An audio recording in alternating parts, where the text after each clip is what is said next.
وافروز ووقار علماء کرام و حاضرین مجلس، السلام علیکم ورحمۃ اللہ وبرکاتہ۔ الحمدللہ ولی النعمہ والصلاة والسلام علی نبی الرحمہ، اما بعد فاعوذ باللہ من الشیطان الرجیم، بسم اللہ الرحمن الرحیم۔ لقد من اللہ علی المؤمنین اذ بعث فیہم رسولا آمنت باللہ صدق اللہ المولان العظیم وبلغنا رسولہ النبی الامین المکین المتین المدین الکریم، ونحن على ذلك لمن الشاهدين والشاكرين الموقنين والمطمئنين والحمد لله رب العالمين۔ یا رسول اللہ انظر حالنا، یا حبیب اللہ اسمع قالنا، اننا فی بحر ہم مغرقون فزیدنا ساحل لنا اشغالنا۔ ہمارے دین کی حقانیت کے دونوں شاہد ہیں معین الدین اجمیری، محی الدین جیلانی، اور جو شے تیری نگاہ سے گزرے درود پڑھ، ہر جز و کل ہے مظہر انوار مصطفیٰ، اور سب کی لہن میں لائیں گے تشریف مصطفیٰ، عادت بنا رہی ہے درود و سلام کی۔ ایک مرتبہ دل کی عقیدتوں، گہرائیوں، محبتوں، ارادتوں کے ساتھ نبی اور آل نبی پر درود پاک کا نذرانہ پیش کریں۔ پڑھیں اللہم صلی علی سیدنا شفیعنا و کریمنا مولانا محمد مبارک وسلم، صلو علیہ صلاۃ و سلام علیک یا سیدی یا سیدی یا سیدی یا رسول اللہ۔ بڑی دیر سے آپ حضرات جلسہ گاہ میں تشریف رکھتے ہیں، اور آپ نے مجھ سے قبل ایک بہترین خطاب حضرت مولانا علی حسن صاحب قبلہ سے سماعت فرمایا۔ اس سے پہلے آپ حضرات نے حضرت علامہ مولانا قاری احمد صاحب قبلہ سے بہترین انداز میں نعت پاک سماعت فرمائی، اور بھی مجھ سے قبل جن جن حضرات نے جس طریقے سے مصطفیٰ جان رحمت کی بارگاہ میں خراج پیش کیا، اللہ سب کے خراج کو اپنی بارگاہ میں قبول فرمائے۔ اور ابھی مجھ سے قبل بچیوں کا بھی پروگرام ہوا، اور ان کی بھی حوصلہ افزائی آپ نے فرمائی۔ اللہ ان بچیوں کے سینوں کو بھی جو ہے علم کا مدینہ بنائے، اور ان کو مزید جذبہ عطا فرمائے۔ آپ حضرات 12 دنوں سے جو ہے جلسہ سماعت فرما رہے ہیں۔ آپ نے مختلف علماء کرام سے مختلف عنوانات پر تقریر سماعت فرمائی۔ اللہ ہمارے 12 روزہ جلسوں کو اپنی بارگاہ میں قبول فرمائے۔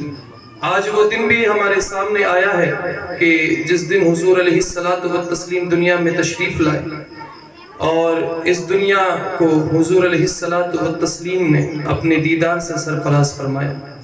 حدیث قدسی میں اللہ کریم نے ارشاد فرمایا کہ محبوب، اگر تجھے پیدا کرنا میرا مقصد نہیں ہوتا تو پھر میں کائنات کی کسی بھی چیز کو پیدا نہیں کرتا۔ یہ آسمان کے شامیانے، یہ زمین کا فرش، یہ ہواؤں کا سمندر، یہ دریاؤں کے آبشار، یہ درخت کے جو پتے، جتنے بھی تماشے آپ حضرات کی نگاہوں کے سامنے ہیں، یہ سب کے سب حضور علیہ الصلاۃ والتسلیم کا صدقہ ہے۔ اعلیٰ حضرت نے نہیں فرمایا تھا وہ جو نہ تھے تو کچھ نہ تھا، وہ جو نہ ہو تو کچھ نہ ہو، جان ہے وہ جہان کی، جان ہے تو جہان۔ اعلیٰ حضرت فرماتے ہیں کہ حضور اگر نہ ہوتے تو پھر کچھ بھی نہ ہوتا، حضور اگر نہ ہو تو پھر کچھ بھی نہ ہو، حضور جان ہے اس جہان کی، اگر حضور نہ ہو تو پھر یہ دنیا بھی بے جان ہے۔